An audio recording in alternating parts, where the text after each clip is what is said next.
ದೆಹಲಿಗೆ ಬಂದ ಮೇಲೆ ಎಲ್ಲಾ ವಿಚಾರ ಮಾತನಾಡಬೇಕು, ಅದನ್ನೆಲ್ಲ ಮಾತನಾಡಿದ್ದೀನಿ. ಆದರೆ ಯಾರ್ಯಾರ ಹತ್ತಿರ ಏನೇನು ಮಾತನಾಡಿದೆ ಅಂತ ಬಹಿರಂಗವಾಗಿ ಹೇಳೋಕೆ ಆಗಲ್ಲ. ಒಳಗೆ ನಡೆದ ಚರ್ಚೆಯನ್ನ ಹೊರಗೆ ಹೇಳುವುದು ಸರಿಯಲ್ಲ. ಇಲ್ಲಿ ಬೀದಿಯಲ್ಲಿ ನಿಂತು ಎಲ್ಲಾ ಮಾತನಾಡುವ ಅಗತ್ಯ ಇಲ್ಲ. ಬಂದ ಮೇಲೆ ಏನೇನು ಮಾತನಾಡಬೇಕು ಅದನ್ನೆಲ್ಲ ಮಾತನಾಡಿದ್ದೀನಿ. ನಾನು ಇಲ್ಲಿಗೆ ಬಂದಿರೋದು ರಾಜಕಾರಣ ಮಾಡೋಕೆ, ಸುಮ್ಮನೆ ಕಾಲವೇ ಎಲ್ಲದಕ್ಕೂ ಉತ್ತರ ಕೊಡಲಿದೆ ಅಂತ ಡಿಕೆಶಿ ಹೇಳಿದ್ರು. ದೆಹಲಿಗೆ ಬಂದಿರುವುದೇ ರಾಜಕೀಯ ಮಾಡಲು, ಎಲ್ಲಾ ವಿಚಾರಗಳನ್ನ ಮಾತನಾಡದೆ ಸುಮ್ಮನೆ ವಾಪಸ್ ಹೋಗ್ತೀನಾ? ಇದು ಉಪಮುಖ್ಯಮಂತ್ರಿ ಡಿಕೆ ಶಿವಕುಮಾರ್ ಮಾಧ್ಯಮ ಪ್ರತಿನಿಧಿಗಳನ್ನೇ ಈ ರೀತಿಯಾಗಿ ಪ್ರಶ್ನೆಯನ್ನ ಮಾಡಿದ್ದಾರೆ. ಕರ್ನಾಟಕ ಕಾಂಗ್ರೆಸ್ನಲ್ಲಿ ಅಧಿಕಾರ ಹಂಚಿಕೆ ಗುದ್ದಾಟ ತೀವ್ರಗೊಂಡಿರುವ ಸಂದರ್ಭದಲ್ಲಿ ದೆಹಲಿಯ ಜನಪಥದಲ್ಲಿರುವ ಕಾಂಗ್ರೆಸ್ ವರಿಷ್ಠೆ ಸೋನಿಯಾ ಗಾಂಧಿ ನಿವಾಸದಲ್ಲಿ ಹೈಕಮಾಂಡ್ ನಾಯಕರ ಜೊತೆ ಸುಮಾರು ಅರ್ಧ ಗಂಟೆಗೂ ಹೆಚ್ಚು ಕಾಲ ಮಾತುಕತೆ ನಡೆಸಿದ್ದಾರೆ. ನಂತರ ಹೊರಬಂದು ಮಾತನಾಡಿದ ಡಿಕೆಶಿ ಅಸ್ಸಾಂ ಚುನಾವಣೆ ವಿಚಾರವಾಗಿ ಹೈಕಮಾಂಡ್ ಜೊತೆ ಮಾತನಾಡಿರುವುದಾಗಿ ತಿಳಿಸಿದ್ರು.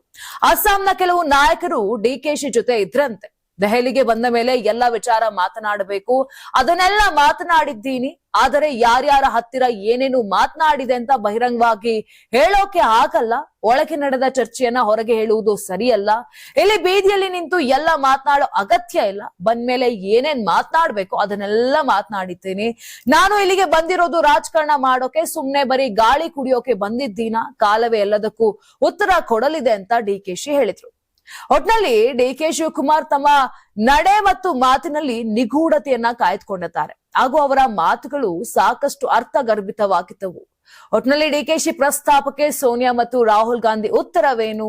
ಸಿಎಂ ಸಿದ್ದರಾಮಯ್ಯ ಅವರಿಗೆ ಸಂದೇಶ ರವಾನೆ ಆಗಿದೆಯಾ ಅಥವಾ ಸದ್ಯಕ್ಕೆ ಯಥಾಸ್ಥಿತಿ ಕಾಪಾಡಿಕೊಳ್ಳಲು ಸೂಚಿಸಿದ್ದಾರೆ ಎಂಬುದು ಸದ್ಯದ ಕುತೂಹಲ. ಡಿಕೆಶಿ ಅವರ ರಾಜಕಾರಣ ಮಾಡೋಕೆ ಬಂದಿದ್ದೀನಿ ಎಂಬ ಹೇಳಿಕೆಯಂತೂ ರಾಜ್ಯ ರಾಜಕೀಯದಲ್ಲಿ ಹೊಸ ಸಂಚಲನಕ್ಕೆ ನಾಂದಿ ಹಾಡಿದೆ.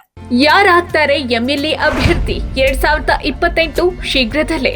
ಪ್ರತಿದಿನ ಒಂದೊಂದು ಕ್ಷೇತ್ರದ ಟಿಕೆಟ್ ಆಕಾಂಕ್ಷಿಗಳ ಸಂಪೂರ್ಣ ಮಾಹಿತಿ ಪೊಲಿಟಿಕಲ್ ಜರ್ನಲಿಸ್ಟ್ ಕೆಎಂ ಶಿವಕುಮಾರ್ ಅವರಿಂದ. ಕರ್ನಾಟಕದ ನಂಬರ್ 1 ಡಿಜಿಟಲ್ ಮೀಡಿಯಾ ನಿಮ್ಮ ನೆಚ್ಚಿನ ಕರ್ನಾಟಕ ಟಿವಿಯಲ್ಲಿ ಮಾತ್ರ. ನೀವು ಸಣ್ಣ ಆಗ್ಬೇಕಲ್ವಾ? ಅದು ಒಂದು ಉತ್ತಮ ಆಹಾರದಿಂದ ಸಣ್ಣ ಆಗ್ಬೇಕಲ್ವಾ? ಪ್ರತಿದಿನ ನಮ್ಮ ಜೀನಿ ಸ್ಲಿಮ್ ನ ಯೂಸ್ ಮಾಡಿ ಯಾವುದೇ ಸೈಡ್ ಎಫೆಕ್ಟ್ ಇಲ್ದಂಗೆ ನೀವು ಸಣ್ಣ ಆಗ್ತೀರಾ.